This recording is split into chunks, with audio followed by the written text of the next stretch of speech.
మనం ల్యాండ్ వరకు వచ్చినాం ఆల్రెడీ. కార్ ఇక్కడ దాకా వస్తుందండి. ఇక్కడ నుంచి కొండపాక రోడ్డు ఇక్కడ నుంచి 2 కిలోమీటర్ డిస్టెన్స్ ఉంటుంది.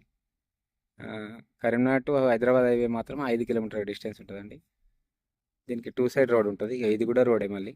ఇక ఇది కూడా రోడే, 2 సైడ్ల రోడ్ ఉంటుంది. ఇది ఎకరం 10 గుంటలండి.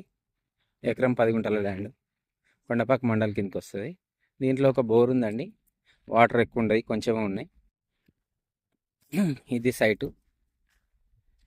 ఇది ఒక మడి, ఆ కిందిది ఒక మడి, అంతే. రెండే మడ్లు, మొత్తం రెండే మడ్లు ఉంటాయి. ఎకరం 10 గుంటల సైటు. గంపగుత్త 35 లక్షలు చెప్తున్నారు.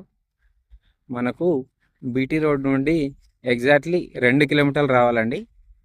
కరీంనగర్ టు హైదరాబాద్ హైవే నుంచి మాత్రం 5 కిలోమీటర్లు రావాలి. షామీర్పేట నుండి 60 కిలోమీటర్ డిస్టెన్స్ ఉంటుందండి. మనకు ల్యాండ్ మాత్రం మంచిగా ఈస్ట్ నార్త్ 2 ఫేసింగ్లు ఉంటాయి. ఈస్ట్ ఫేసింగ్ ఉంటుంది, నార్త్ ఫేసింగ్ ఉంటుంది. బిట్ బాగానే ఉంది, కానీ మట్టి రోడ్ మాత్రం 2 కిలోమీటర్ డిస్టెన్స్ ఉంటుంది. మట్టి రోడ్ల 2 కిలోమీటర్ డిస్టెన్స్ వచ్చిన తర్వాతనే ల్యాండ్ ఉంటుందండి. కొమరల్లి టెంపుల్ ఇక్కడ నుంచి 15 కిలోమీటర్ డిస్టెన్స్ ఉంటుంది. మనకు కొండపాక మండల్ కాబట్టి కొండలపాక మండలం మనకు ఒక 3 కిలోమీటర్ డిస్టెన్స్ ఉంటుందండి.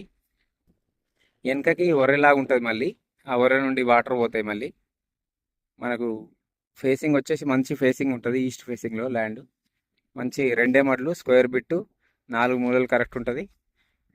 మళ్ళీ 2 సైడ్ రోడ్ ఉంటుంది. దీనికి బిట్టు మాత్రం ఎక్సలెంట్ ఉంటుంది, కానీ 2 కిలోమీటర్ల లోపల రావాలి మట్టి రోడ్డు గుండా. కొండపాక మండలం, సిద్దిపేట డిస్టిక్ అండి. 60 కిలోమీటర్ డిస్టెన్స్లో షామీర్పేట ఉంటుంది. బోర్ ఉంది, కానీ బోర్కి వచ్చి వస్తుంది పోయేది. ల్యాండ్ బాగానే ఉంటుంది అండి. వచ్చిన తర్వాత ఫేసింగ్ కూడా ఎక్కువనే ఉంటుంది. రోడ్ కూడా 2 సైడ్ రోడ్ ఉంటుంది. ఇది గంపగుత్తగా ఎకరం 10 గుంటలకు రైతు చెప్పే ధర మాత్రం 35 లక్షలు. కూర్చుంటే కూడా ఏమైనా రేటు తగ్గే అవకాశాలు ఉన్నాయి. వర్తి యార్డ్స్ కస్టమర్కి ఎవరికన్నా అగ్రికల్చర్ ల్యాండ్ కావాలనుకుంటే పైన ఉన్న నంబర్కు కాల్ చేయగలరు.